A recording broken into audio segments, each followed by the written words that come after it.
কুলু লা ইলাহা ইল্লাল্লাহ তুফলিহু। হে মানুষ সকল, লা ইলাহা ইল্লাল্লাহ স্বীকার করো, জীবন সফল হবে।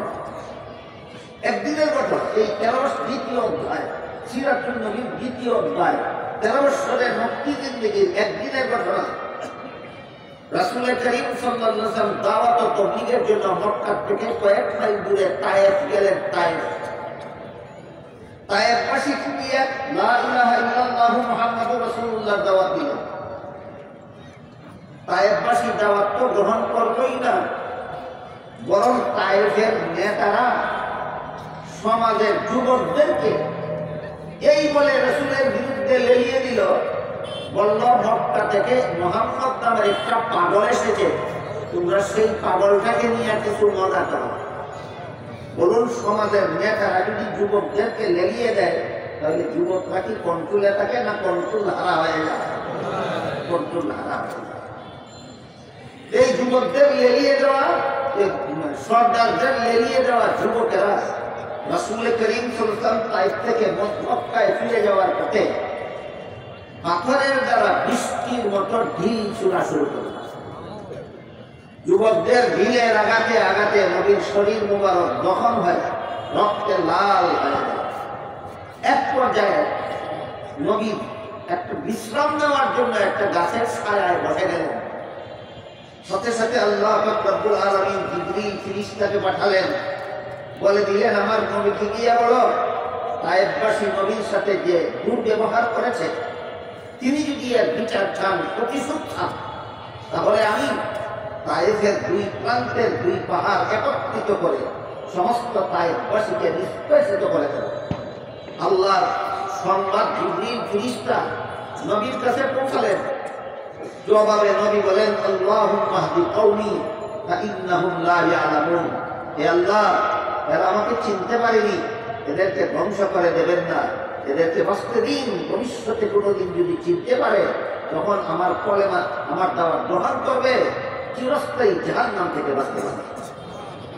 এই ছিল 13 বছরের মক্কি জিন্দেগির বৈশিষ্ট্য।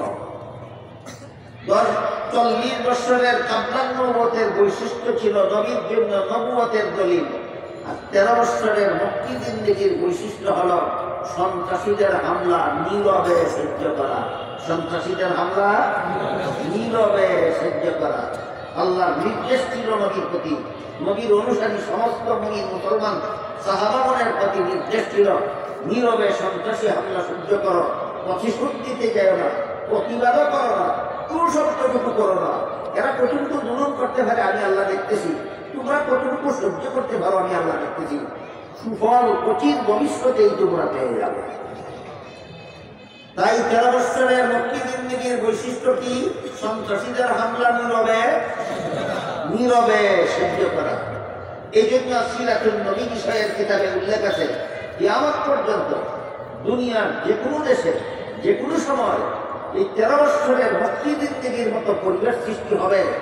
সেই সময়ে মজলুম মুসলমানদের মক্কি জিন্দেগির আদর্শে আদর্শবান হতে হবে। যে দুনিয়াতে যে কোনো সময় যে কোনো দেশে মক্কার 13 বছরের মক্কি জিন্দেগির মতো পরিবেশ তৈরি হবে, যেখানে প্রতিশোধ দেওয়ার কোনো ক্ষমতা নাই, প্রতিবাদ করার কোনো ক্ষমতা নাই, সেখানে নীরবে সহ্য করা যে মক্কি জিন্দেগির আদর্শ, কিয়ামত পর্যন্ত এমন পরিবেশ পরিস্থিতি যে কোনো সময় যে কোনো দেশেই দাঁড়াবে, সেই সময় সেই দেশবাসীর জন্য মক্কি জিন্দেগিকেই আদর্শ হিসাবে গ্রহণ করে দিতে হবে।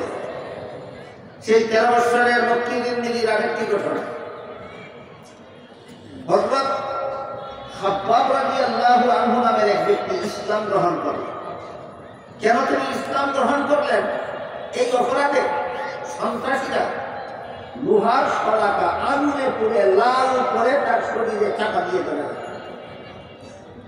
এই আগুনে পুরা লাল করা লোহার শলাকার চাপে খাব্বাব রাদিয়াল্লাহু আনহুর শরীরে চামড়া পুড়ে, গোশত পুড়ে, চর্বি গলে, গলন্ত চর্বির পরশে এই লোহার টুকরা ঠান্ডা হতো। এইরকম জুলুম নির্যাতন একাধারে চালিয়ে গেছিল এই 13 বছরের মক্কি জিন্দেগিতে সন্ত্রাসীরা। আরেকজন ইসলাম গ্রহণ করেছিলেন, তার নাম ছিল হযরত বিলাল রাদিয়াল্লাহু তাআলা। হযরত বিলাল রাদিয়াল্লাহু তাআলা কেন ইসলাম গ্রহণ করেছিলেন? সেই অপরাধে তাকে আরবের উত্তপ্ত গরম বালুর উপর কিট কিট করে শুয়াইয়া তার বুকের উপর বিশাল পাথরটা ফাটিয়ে রাখতো দুপুরের রোদে, যেন তিনি নড়াচড়া করতে না পারে। সেই 13 বছরের মক্কি জিন্দেগিতে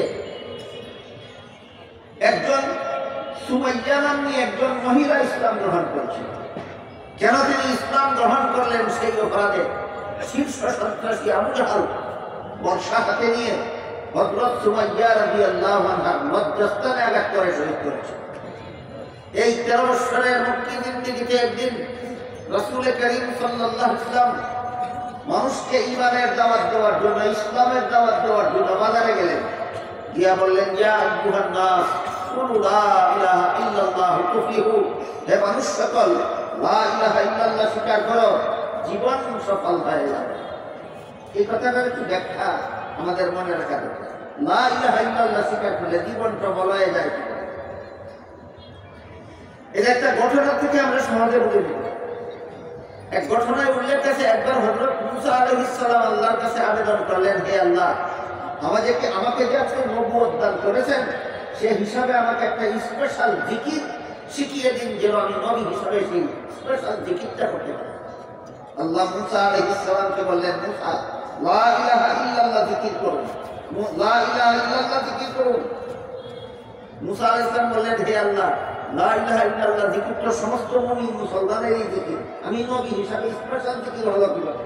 আল্লাহ তখন বলেছিলেন, হে মুসা, এই লা ইলাহা ইল্লাল্লাহ যদি এক পাল্লায় তোলা হয়, আর 7 আসমান 7 জমিন তার মধ্যবর্তী সব কিছু যদি আর এক পাল্লায় তোলা হয়, 7 আসমান 7 জমিনের পাল্লা হালকা হয়, লা ইলাহা ইল্লাল্লাহ পাল্লা হয়। কিন্তু আমাদের বোঝার দরকার কেন? তার কারণ হলো, এক ব্যক্তি যদি 7 আসমান 7 জমিনের মালিক হয়ে যায়, শুধু লা ইলাহা ইল্লাল্লাহ বিশ্বাস করে না, চিরকালের জন্য জাহান্নামে যাবে কিনা? আরেক ব্যক্তি শুধু লা ইলাহা ইল্লাল্লাহ বিশ্বাস করে, 60 টাকার মালিক না, এই ব্যক্তি চিরকালের জন্য জান্নাতে যাবে কিনা? এবার বলুন, 7 আসমান 7 জমিনের মূল্য বেশি না লা ইলাহা ইল্লাল্লাহর মূল্য বেশি? এই জন্য মুহাম্মদুর রাসূলুল্লাহ সাল্লাল্লাহু আলাইহি ওয়াসাল্লাম প্রথম এই দাওয়াত দিতেন, ইয়া আইয়ুহান নাস কুলু লা ইলাহা ইল্লাল্লাহ তুফলিহু, হে মানুষেরা, লা ইলাহা ইল্লাল্লাহ স্বীকার করো, জীবন সফল হয়ে যাবে, জীবন ধন্য হয়ে যাবে। এমন অবস্থায় রাসূল বাজারে দাওয়াত দিচ্ছিলেন লা ইলাহা ইল্লাল্লাহ। আবু জাহেল জানতে পেরে তার সন্ত্রাসী কাফেলা নিয়ে বাজারে গেল, ইয়া মুখ বরাবর রাসূলের দাওয়াতের প্রতিবাদে তার মুখের সামনে বাজারের মানুষকে বলতে লাগলো, হে বাজারের লোকেরা, মুহাম্মদের কথা শুনবা না, মুহাম্মদ পাগল। মুখ বরাবর বলতে লাগলো, বাজারের লোকেরা, মুহাম্মদের কথা শুনবা না, মুহাম্মদ পাগল। এর দ্বারাও যেহেতু রাসূল থামলেন না, তখন তারা আবু জাহাল দল বল সদল বলে নবীর গায়ে থুপ নিক্ষেপ করতে লাগলো। থুপ নিক্ষেপের পরেও যখন তিনি থামলেন না, তখন থুকে ভিজা শরীরে পথের বালু নিক্ষেপ করতে লাগলো। এর দ্বারাও যখন থামাতে পারলো না, তখন আবু জাহাল তার দল বল দিয়ে রাসূলের গায়ে গলায় গামছা বেঁধে বাজারের অলিতে গলিতে টানা হেঁচড়া করেছে।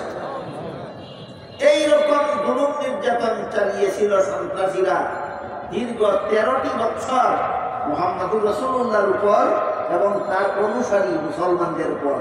এই হইল 13 বছরের মক্কি জিন্দেগির সংক্ষিপ্ত বিবরণ। আর এই হইল এর বৈশিষ্ট্য। কি বৈশিষ্ট্য? প্রতিবাদ করতে যায় না, প্রতিশোধ দিতে যায় না, ধৈর্য ধারণ করো। ধৈর্যের সুফল বেশি দিন বাকি নয়, সেই ধৈর্যের সুফল তোমরা পেয়ে যাবে। ধৈর্যের সুফলটা আল্লাহ কিভাবে পাইয়ে দিয়েছিলেন তাদেরকে?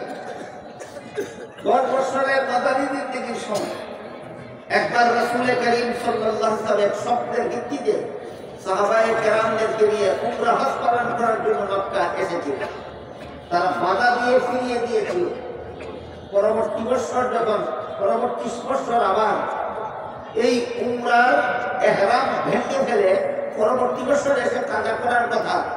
ইতিমধ্যে কতগুলি চুক্তি মক্কাবাসী লঙ্ঘন করার কারণে রাসূল করিম সাল্লাল্লাহু আলাইহি ওয়াসাল্লাম মদিনা থেকে বহু মুসলমানদেরকে নিয়ে মক্কার দিকে রওনা হয়েছিলেন। মক্কাবাসী যে সমস্ত দুর্ব্যবহারে সাধারণ মানুষেরা, শান্তিপ্রিয় মানুষেরা এই জালিম মক্কাবাসীর উপর অতিষ্ঠ হয়ে গিয়েছিল। রাসূল মদিনার থেকে আসা মাত্রই সমস্ত মক্কাবাসী বিনা যুদ্ধে কলেমা পড়ে মুসলমান হয়ে গেছিল। বলুন 13 বৎসরের মক্কি জিন্দেগির ধৈর্যের সুফল 10 বৎসরের মদনী জিন্দেগিতে রাসূল পেয়েছিলেন কিনা? রাসূল পরায় গন্ডায় পেয়েছিলেন। মক্কাবাসী বিনা যুদ্ধে কলেমা পড়ে মুসলমান হয়। তাই এই 13 বৎসরের মক্কি জিন্দেগিতে রাসূল করিম সাল্লাল্লাহু আলাইহি ওয়াসাল্লাম এবং তার অনুসারী মুসলমানদের প্রতি আল্লাহর নির্দেশ ছিল, ধৈর্য ধারণ করো, অচিরেই সুফল পাবে। ধৈর্য ধারণ করো, অচিরেই সুফল পাবে। ধৈর্য ধারণ করো, অচিরেই সুফল পাবে। তাই 13 বৎসরের মক্কি জিন্দেগির বৈশিষ্ট্য হলো সন্ত্রাসীদের হামলা নীরবে সহ্য করা। এই অবস্থায় অবর্ণনীয় জুলুম নির্যাতন দীর্ঘ 13টি বৎসর সহ্য করার পর এক পর্যায়ে আল্লাহ হুকুম দিলেন, এবার দেশান্তর হয়ে যান, হিজরত করে মক্কা শরীফ থেকে চলে যান। আল্লাহর হুকুমে রাসূল করিম সাল্লাল্লাহু আলাইহি ওয়াসাল্লাম নিরীহ মুসলমানদেরকে নিয়ে, দুর্বল মুসলমানদেরকে নিয়ে মক্কা শরীফ থেকে হিজরত করে 500 কিলোমিটার উত্তরে মদিনা শরীফে হিজরত করে চলে গেলেন। তখনকার এই জায়গার নাম মদিনা শরীফ ছিল না, এটা একটা পল্লী ছিল। পল্লীটার নাম ছিল ইয়াসরিব। ইয়াসরিবের লোকের আগের থেকে ইসলাম গ্রহণ করেছিল, রাসূলকে দাওয়াত করে নিয়ে গেছিল। রাসূল এর শুভাগমন উপলক্ষে তারা পরিকল্পিতভাবে ইয়াসরিব নামের জনপদকে, ইয়াসরিব নামের পল্লীটাকে পরিকল্পিতভাবে একটা শহর মধ্যে গড়ে তুলেছিল। আর আরবি ভাষায় শহরকে বলে মদিনা, আরবি ভাষায় শহরকে বলে মদিনা। যেহেতু রাসূলের শুভাগমন উপলক্ষে এই পল্লীটাকে শহর বানানো হয়েছিল, এই জন্য এর বাসিন্দারা এই শহরের নাম দিয়েছিল মদিনাতুর রাসূল। মদিনা বলতে যে কোনো শহর বোঝায়, কিন্তু মদিনাতুর রাসূল বলতে শুধু আমরা মদিনা শরীফ বলতে যেই শহর বলি সেই শহর, সংক্ষেপে আল মদিনা বলা। বাঙালিরা আরো সংক্ষেপ করে নিয়েছে, বাঙালিরা আল মদিনাও বলে না, শুধু মদিনাই বলে। কিন্তু আরবি ভাষায় শুধু মদিনা বললে যে কোনো শহর বোঝায়, আর আল মদিনা বললে শুধু আমাদের রাসূলের শহর বোঝায়। যাই হোক, রাসূল করিম সাল্লাল্লাহু আলাইহি ওয়াসাল্লাম হিজরত করে মদিনা শরীফ গেলেন। ওইখানে আগের বছর গিয়েছিলেন, পরের বছরই আবু জাহাল, মক্কার শীর্ষ সন্ত্রাসী আবু জাহাল 950 অস্ত্রসজ্জিত সন্ত্রাসী নিয়ে মদিনায় গিয়ে হামলা করার জন্য রওনা হলো, মুসলমানদের উপর হামলা করার জন্য রওনা হলো। আল্লাহ রাব্বুল আলামিন রাসূলের কাছে এবার নির্দেশ পাঠালেন, আর সন্ত্রাসীদের হামলা নীরবে সহ্য করা নয়, এবার সন্ত্রাস দমন করার জন্য জিহাদের ময়দানে বেরিয়ে পড়ুন। হিজরত করে মদিনায় গেলেন 1 বছর আগে। 1 বছর পরে সন্ত্রাসীরা যখন মদিনায় হামলা করার জন্য রওনা হলো, আল্লাহ জিহাদের মাধ্যমে সন্ত্রাস দমনের হুকুম নাযিল করলেন। এখানে একটা প্রশ্ন জাগে, 13 বছরের মক্কি জিন্দেগিতে এত সব জুলুম অত্যাচার সহ্য করলেন, এত সব হামলা সহ্য করলেন, আল্লাহ জিহাদের মাধ্যমে সন্ত্রাস দমনের হুকুম দিলেন না। আর মাত্র 1 বছর হলো হিজরত করে মদিনা শরীফ গেলেন, এবার তারা হামলা করার জন্য রওনা হওয়া মাত্রই আল্লাহ কেবল জিহাদের জন্য হুকুম দিলেন।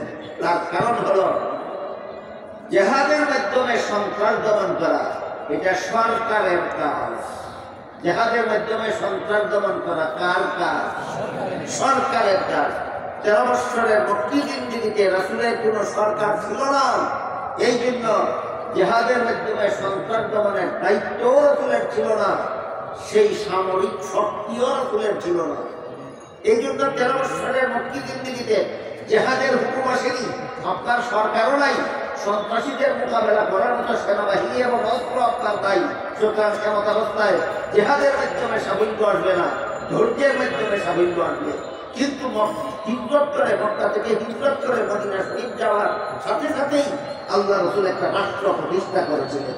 এই কথাটা আমাদের মনে রাখা দরকার। হিজরত করে মদিনা শরীফ গিয়েই আল্লাহ রাসূল একটি রাষ্ট্র প্রতিষ্ঠা করেছিলেন এবং সেই রাষ্ট্রকে পরিচালনার জন্য আল্লাহ রাসূল একটা লিখিত সংবিধানও তিনি করেছিলেন। ইতিহাসের ভাষায় সেই রাসূলের তৈরি করা লিখিত সংবিধানটাকে মদিনা সনদ বলা হয়। ইতিহাসের ভাষায় রাসূলের তৈরি করা সেই সংবিধানটার নাম ছিল মদিনা সনদ। এবার বলুন, হিজরত করে মদিনা শরীফ যাওয়ার পর রাসূলের সিরাতুন নবীর তৃতীয় অধ্যায় মদনী জিন্দেগিতেও রাসূলের সরকার ছিল না, না সরকার ছিল? সরকার ছিল। এবার জিহাদের মাধ্যমে সন্ত্রাস দমন করার দায়িত্ব অর্পিত হলো রাসূলের। এখানে জিহাদ এবং সন্ত্রাস সম্পর্কে কিছু জরুরি কথা বর্তমান দুনিয়ার সমস্ত মুসলমানদের জানা দরকার, বোঝা দরকার। কারণ ইসলামে জিহাদ বিধান প্রয়োগ করা হয়েছে একমাত্র সন্ত্রাস দমন করার জন্য। বিশ্ব সন্ত্রাসীরা যখন দেখল ইসলামের জিহাদ বিধান চালু থাকলে সন্ত্রাস চলা সম্ভব নয়, তাই এই জিহাদকে সমাজে কলুষিত করার জন্য কুখ্যাত সন্ত্রাসীরা ইসলামের জিহাদ বিধানকে সন্ত্রাস নামে অপপ্রচার চালিয়ে দিয়েছে। এই অপকর্মটা করেছে ইহুদি এবং খ্রিস্টানেরা।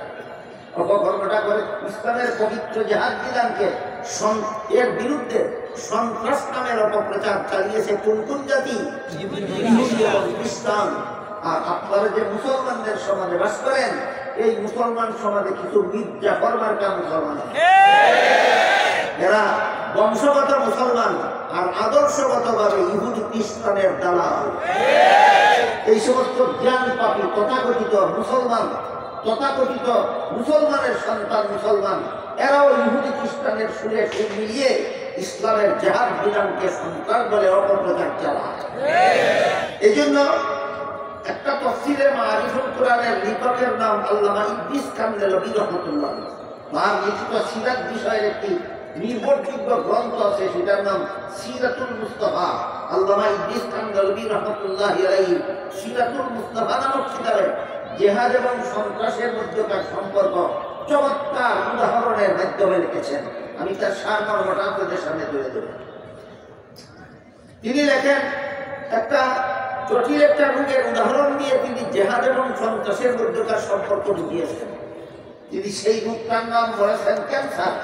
মানুষের শরীরে ক্যান্সার নামের একটা জটিল রোগ হয়। এই রোগ পুরাতন হয়ে গেলে আর কোনো চিকিৎসার ব্যবস্থা থাকে না। প্রাথমিক অবস্থায় যদি ক্যান্সার ধরা পড়ে, তাহলে শরীরের যে অঙ্গটা ক্যান্সারে আক্রান্ত, ওই অঙ্গটা অপারেশন করে কেটে ফেলে দিলে বাকি শরীরের বাকি অংশকে রক্ষা করা যায়। এই হলো ক্যান্সারের সফল চিকিৎসা। বুঝে থাকতে বলুন, ক্যান্সারের সফল চিকিৎসা মলম ব্যবহার করা, না ট্যাবলেট খাওয়া, না ক্যাপসুল খাওয়া, না অপারেশন। তিনি দেখেন ঠিক তেমনিভাবে গোটা সারা দুনিয়ার মানুষের সমাজটাই আল্লাহর দৃষ্টিতে একটা দেহের মতো। আর মানুষের সমাজে যে সমস্ত সন্ত্রাসী বসবাস করে, এই সন্ত্রাসীরা হলো সমাজ দেহের ক্যান্সার। ইসলামের জিহাদ বিধান হলো এই সন্ত্রাস নামক ক্যান্সারের অপারেশন। তাহলে জিহাদ ওই সন্ত্রাস বা সন্ত্রাসের সফল চিকিৎসা? জিহাদ সন্ত্রাস নয়, জিহাদ হলো সন্ত্রাসের সফল চিকিৎসা। এই জন্য আমাদের জিহাদটাও বুঝতে হবে কোন জিনিসের নাম, সন্ত্রাসটাও বুঝতে হবে কোন জিনিসের নাম। মুফাসসিরিনে কেরাম লিখেছেন, তিন জিনিসের সমষ্টির নাম সন্ত্রাস। কত জিনিসের সমষ্টির নাম? তিন জিনিসের সমষ্টির নাম সন্ত্রাস। একটি হলো দলবদ্ধতা, দলবদ্ধ না হয়ে একা একা কোনো মানুষ সন্ত্রাসী হতে পারে না। দ্বিতীয়টা হলো অস্ত্রের ব্যবহার, দলবদ্ধ হয়েও অস্ত্র ছাড়া কেউ সন্ত্রাসী হতে পারে না। তৃতীয়টা হলো নির্দোষের উপর হামলা, দল বেঁধে অস্ত্র নিয়ে নির্দোষের উপর হামলা করার নাম সন্ত্রাস। দল বেঁধে অস্ত্র নিয়ে নির্দোষের উপর হামলা করার নাম সন্ত্রাস। এই কর্মকাণ্ড করেছিল কিনা 13 বৎসরের মক্কি জিন্দেগিতে? সুতরাং ওই 13 বৎসরের মক্কি জিন্দেগির হামলাকারীরাই ছিল সন্ত্রাসী। 10 বৎসরের মাদানী জিন্দেগিতে আল্লাহ পাক রব্বুল আলামিন এবার আদেশ দিলেন, আর সন্ত্রাস যুগে সন্ত্রাস নামের ক্যান্সারে আক্রান্ত সমাজকে আর ছেড়ে দেওয়া যাবে না। জিহাদের মাধ্যমে সন্ত্রাসের চিকিৎসা করুন। ওইদিকে মক্কা থেকে আবু জাহাল 950 অস্ত্র সজ্জিত সন্ত্রাসী নিয়ে রওনা হলো। এদিকে আল্লাহ পাক রব্বুল আলামিন মুহাম্মদ রাসূলকে আদেশ দিলেন, সন্ত্রাসী দলের মোকাবেলার জন্য জিহাদের ময়দানে ঝাঁপিয়ে পড়ুন। রাসূল করিম সাল্লাল্লাহু আলাইহি ওয়াসাল্লাম মাত্র 313 জন প্রায় নিরস্ত্র নিরীহ মুসলমানদেরকে নিয়ে মদিনা থেকে বের হয়ে পড়লেন সন্ত্রাসীদের মোকাবেলায় জিহাদের জন্য। বদরের প্রান্তরে উভয় পক্ষ মুখোমুখি হলো। এই হলো 10 বৎসরের মদনী জিন্দেগিতে সবচেয়ে বড় উল্লেখযোগ্য জাহাজ। এবার বুঝে থাকলে বলুন, জেহাদের মাধ্যমে সন্ত্রাস দমন করা মুক্তি জিন্দেগির বৈশিষ্ট্য ছিল না সন্ত্রাসীদের হামলা নীরবে সহ্য করা বৈশিষ্ট্য ছিল? মদনী জিন্দেগির বৈশিষ্ট্য হলো আর নীরবে সহ্য করা নয়, এবার জেহাদের মাধ্যমে সন্ত্রাস দমন করুন। এইরকম জেহাদ আল্লাহ রাসূল পরিচালনা করেছেন 10 বছরের মদনী জিন্দেগিতে। ঐতিহাসিকদের প্রসিদ্ধ বিবরণ মতে ৬৬টা, এর মধ্যে 23টা জাহাজের মধ্যে আল্লাহ রাসূল নিজেই সেনাপতি হিসাবে উপস্থিত ছিলেন, আর 43টা জাহাজে আল্লাহ রাসূল সেনাবাহিনী প্রেরণ করেছিলেন। মোট ৬৬টা জাহাজের মধ্যে একটা জাহাজের নাম ছিল গজওয়ায়ে আহজাব। এটাকে ইতিহাসের ভাষায় খন্দকের যুদ্ধ বলা হয়, কোরআনের ভাষায় এটাকে বহুজাতিক বাহিনীর যুদ্ধ বলা হয়। 10 বছরের মাদানী জিন্দেগিতে আল্লাহ রাসূল যে ৬৬টা জাহাজ পরিচালনা করেছিলেন, এর মধ্যে একটা জাহাজ ইতিহাস প্রসিদ্ধ, ইতিহাস বিখ্যাত একটা জাহাজের নাম কোরআনের ভাষায় আহজাব যুদ্ধ, বহুজাতিক বাহিনীর যুদ্ধ, আর ইতিহাসের ভাষায় এটাকে বলে খন্দকের যুদ্ধ। খন্দক মানে শত্রু বাহিনীর আগমন প্রতিহত করার জন্য দীর্ঘ এবং গভীর গর্ত খনন করা। যুদ্ধের পরিভাষায় এটাকে পরীক্ষা বলা হয়। এই পরীক্ষা খনন করার মাধ্যমে শত্রুদের প্রতিহত করার কাজটা অত্যন্ত কঠিন ছিল। এমত অবস্থায় যে সমস্ত মুনাফিকরা, সুবিধাভোগী মুনাফিকরা মুসলমানদের সাথে যুদ্ধে অংশগ্রহণ করত, যুদ্ধবদ্ধ সম্পদের অংশ নেওয়ার জন্য, মুসলমানদের বিজয়ের জন্য নয়, এদের অন্তর বড় কঠিন ছিল।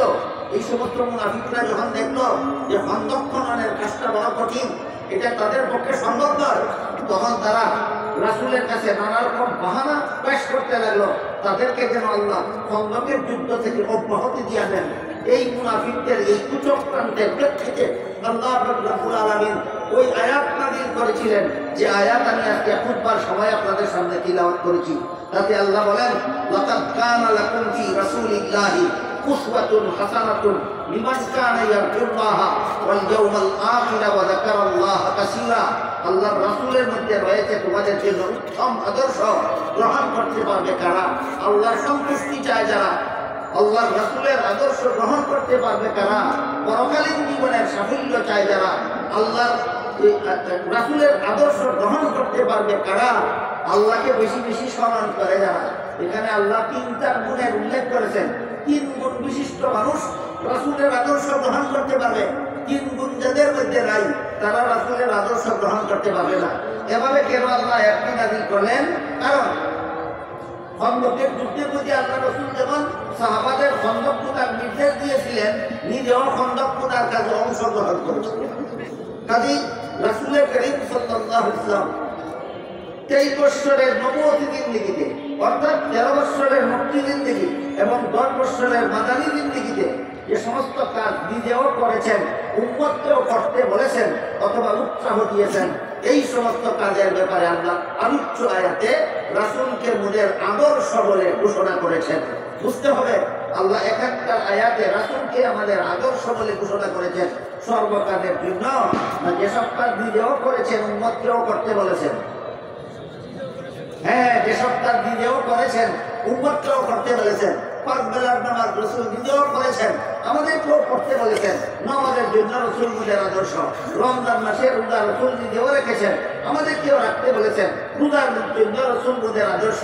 রাসূলের কারীম সাল্লাল্লাহু আলাইহি ওয়াসাল্লাম হজ নিজেও করেছেন, আমাদেরও করতে বলেছেন। হজের জন্য তিনি মুদের আদর্শ। এইভাবে ইসলামের যত বিধিবিধান, প্রায় সবগুলি বিধিবিধান আল্লাহ রাসূল নিজেও পালন করেছেন, আমাদেরকেও পালন করতে বলেছেন। কিন্তু কিছু কাজ এই 63 বছরের জীবন ইতিহাসে এমন কিছু কাজ আছে যা রাসূল নিজে করেছেন, উম্মতকে করার অনুমতি দেননি। কিছু কাজ রাসূল নিজে করেছেন, উম্মতকে করার অনুমতি দেননি। ওইগুলির ব্যাপারে রাসূল তোমাদের আদর্শ নন, ওইগুলি রাসূলের বৈশিষ্ট্য। যেমন এই 23 বছরের নবুয়তি জিন্দেগিতে রাসূল কারীম সাল্লাল্লাহু আলাইহি ওয়াসাল্লাম নিজের ঘরে একত্রে 9 জন স্ত্রী রেখেছেন। এটা শুনেছেন কি আরো কোনদিন? রাসূল নিজের ঘরে কতজন স্ত্রী রেখেছেন? 9 জন স্ত্রী রেখেছেন। কিন্তু উম্মতকে একের বেশি 4-এর বেশি স্ত্রী উম্মতের ঘরে রাখতে নিষেধ করেছেন।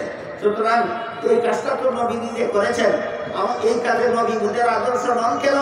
আমাদের জন্য অনুমোদিত নয়, আমাদের জন্য অনুমোদিত নয়। আমার হাতে সময় কম, তা তাহলে আমি বলতাম নবীর জন্য এই কাজটা অনুমোদিত হলো কেন। সামান্য একটু আবার দিচ্ছি শুনুন। সহিহ বুখারী শরীফের হাদিসে উল্লেখ আছে, আল্লাহ পাক রব্বুল আলামিন আমাদের নবীর শরীর মুবারকে 4000 বাহাদুর পুরুষের যৌন শক্তি দান করেছিলেন। আল্লাহ আমাদের নবীর শরীর মুবারকে কতজন পুরুষের? সাধারণ পুরুষের না 4000? 4000 বাহাদুর পুরুষের যৌন শক্তি দান করেছিলেন। সুতরাং যৌবনের ক্ষুধা নিবারণের জন্য যদি নবী বিয়ে করতেন তাহলে কমপক্ষে 16,000 বিয়ে করতেন। কিন্তু আমাদের নবী যৌবনের ক্ষুধা নিবারণের জন্য একটি বিয়েও করেননি, সবগুলি বিয়ে করেছিলেন একমাত্র উম্মতের স্বার্থে। সবগুলি বিয়ে করেছিলেন কার স্বার্থে? উম্মতের স্বার্থে। উম্মতের স্বার্থটা কেমন? এক হাদিসে রাসূল করিম সাল্লাল্লাহু আলাইহি ওয়াসাল্লাম বলেন, ইন্নামা আনা বুইসতু মুআল্লিমান, আল্লাহ আমাকে উম্মতের জন্য শিক্ষক স্বরূপ প্রেরণ করেছেন। উম্মতের পুরুষের জন্য নবী শিক্ষক, উম্মতের মহিলাদের জন্য রাসূল শিক্ষক। কিন্তু মহিলাদের জীবনে এমন কিছু ব্যাপার স্যাপার আছে যেগুলি কোনো পুরুষ উস্তাদের কাছে শিখতে যাওয়া লজ্জার ব্যাপার। কথাটা বুঝেন কিনা দেখুন। আপনারা যারা নাবালক নন, যারা সাবালক, তারা বলুন মহিলাদের জীবনে এমন কিছু ব্যাপার স্যাপার আছে কিনা যা কোনো পুরুষের কাছে শিখতে যাওয়া লজ্জার ব্যাপার।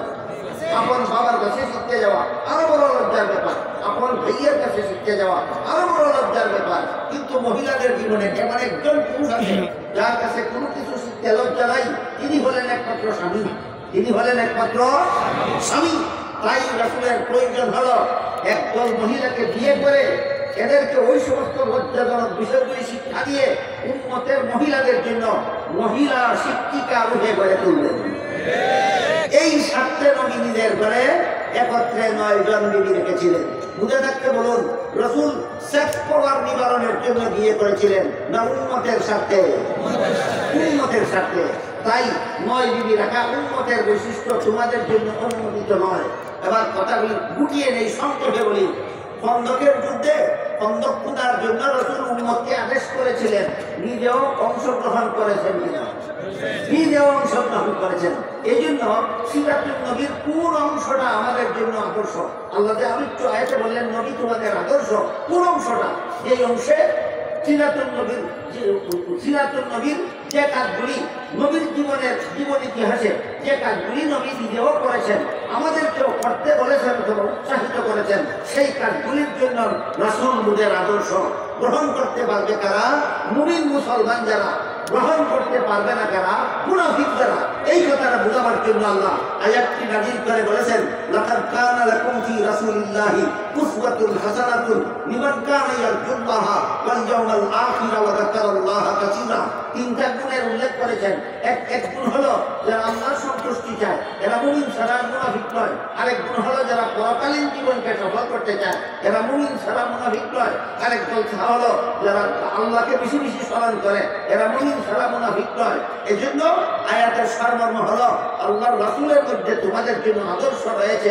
তোমরা মুমিন হয়ে থাকলে রাসূলের আদর্শ গ্রহণ করতে পারবে, মুনাফিক হয়ে থাকলে রাসূলের আদর্শ গ্রহণ করতে পারবে না। এবার একটি প্রশ্নের জবাব দিয়ে কথা শেষ করি। প্রশ্নটা হলো, এই আয়াতে তো আল্লাহ রাসূলকে আমাদের জন্য আদর্শ বলেছেন, সাহাবায়ে কেরামকে তো আদর্শ বলেননি। তাহলে আমরা সাহাবাদেরকে আদর্শ মানব। এই আযানের অবস্থা একটু ডিস্টার্ব হবে, এই জন্য 1টা মিনিট আমরা অপেক্ষা করবো। এই আযানের এই যে অবস্থা হচ্ছে এখন, এটা বলতে হলে ইনশাআল্লাহ 1 মিনিটে আমি এই প্রশ্নের জবাবটা দিয়ে আজকে কত কথা শেষ করবো।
আল্লাহর রাসূলের মধ্যে রয়েছে মুমিনদের জন্য উত্তম আদর্শ, মুনাফিকদের জন্য নয়।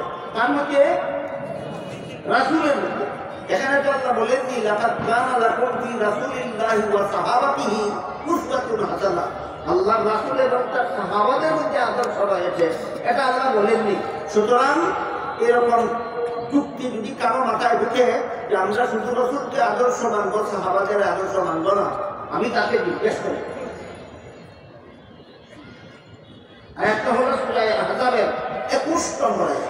সূরা আহজাবের 21 নম্বর আয়াতে আল্লাহ রাসূলের মধ্যে আদর্শ রয়েছে বলেছেন, সাহাবাদের মধ্যে আদর্শ রয়েছে বলেননি। তাই আমরা সাহাবাদেরকে আদর্শ মানব কেন? এমন প্রশ্ন যাদের মাথায় স্থান করে নিয়েছে তাদেরকে প্রথমে জিজ্ঞেস করব, কোরআন কি এক আয়াতে সমাপ্ত না আরো আয়াত আছে?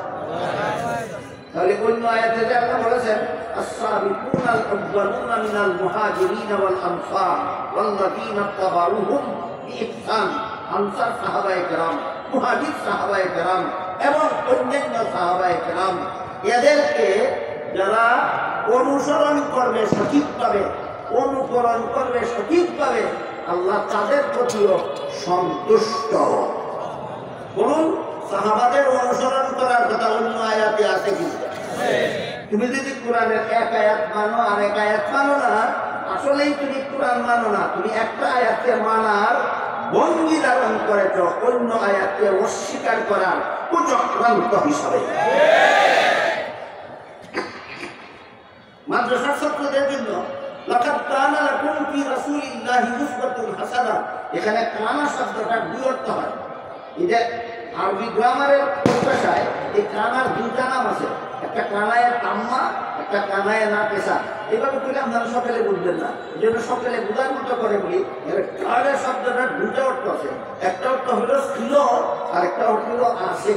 আছে অর্থটা গণ্য হবে মুমিনদের জন্য, রাসূলের মধ্যে আদর্শ আছে তোমরা গ্রহণ করতে পারবে। আর রাসূলের মধ্যে আদর্শ ছিল মুনাফিকদের জন্য, তারা গ্রহণ করতে পারেনি। সারমর্ম হলো সিরাতুন নবীর আদর্শ মুমিনরা গ্রহণ করতে পারে, মুনাফিকরা গ্রহণ করতে পারে না। আল্লাহ আপনাদের আমাদের সবাইকে রাসূলের জীবন আদর্শ জীবনের সর্বস্তরে গ্রহণের মাধ্যমে আল্লাহর দৃষ্টিতে মুমিনদের তালিকাভুক্ত হওয়ার সৌভাগ্য দান করুন। সবাই বলুন আমিন। সুবহান রাব্বিকা রাব্বিল ইজ্জাতি আম্মা ইয়াসিফুন ওয়া সালামুন আলাল মুরসালিন আলহামদুলিল্লাহি রাব্বিল আলামিন।